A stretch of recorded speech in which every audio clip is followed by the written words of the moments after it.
Onyx. Hey. Hi. Can I talk to you a little bit for a minute? Sure. Onyx, tell me about, I understand your father runs some kind of halfway house or something. Can you Yeah. tell me about that? Well, we take in a bunch of people off the street who have nowhere else to go, and it's a really cool place. Isn't that kind of scary? What kind of people? Well, just anybody who's having troubles or, just can't find where they're supposed to go, and we help them find where they're supposed to go. Do they stay for a long time, like years and years, or just a couple of nights? Or We have a lot of people who've been there for a really long time. I've grown pretty attached to a lot of them. And some of them don't stay very long, but, everybody has to find their path. So. How do you feel about that? Does that cramp your style, or?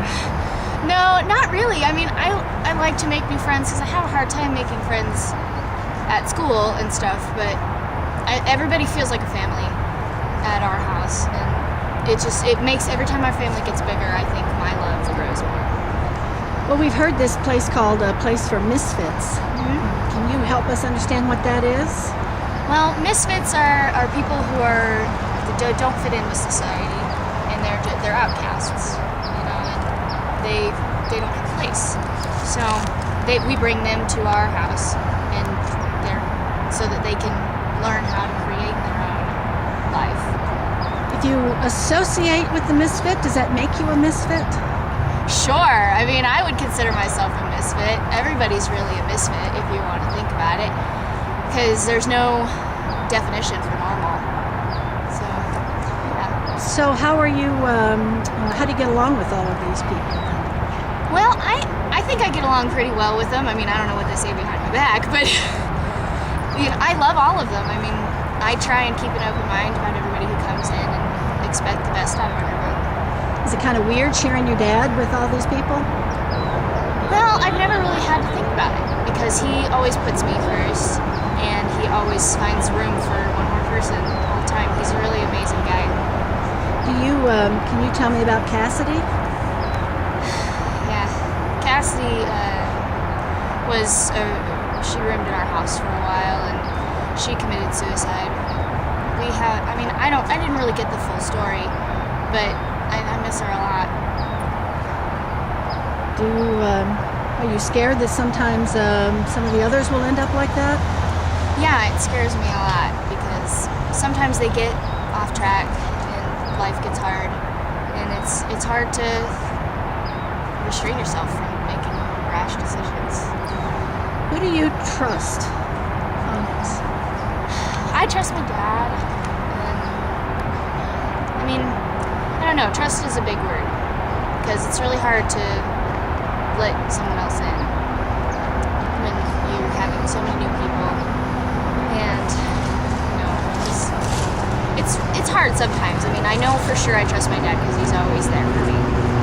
And if all of these people are like a family to you, then if it's just you and your dad, how important are these people to you then?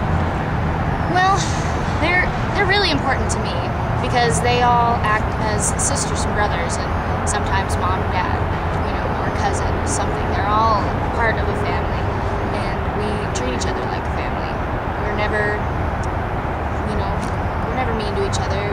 Even if we're mad, we talk about it because we're family. How would it be if they weren't in your life? I don't even know because they've always been in my life. So, everything wouldn't be as interesting as it is now. And because I get to meet so many interesting new people who come through that door every day. Do you sometimes wish some of them would leave? Do you hope that will come someday, that they'll be gone? Well, I don't know. I haven't really thought about it because I enjoy having them around. I do. And they help out around the house and everything. I mean, maybe sometimes if somebody will come in and they have a really down and out personality, maybe I'll be like, God, I can't wait for them to leave. But I haven't come across that yet, so. So are your friends cool with your situation, and are they drawn to hang with you and your misfit housemates, or? Well, not really. Everybody thinks I'm weird, honestly.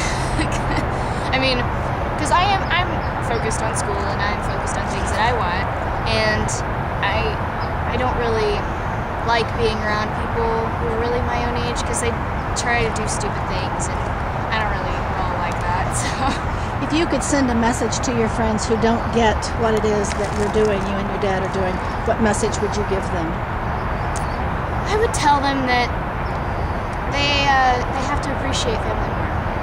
Because if they don't get what we're doing, they don't get family at all.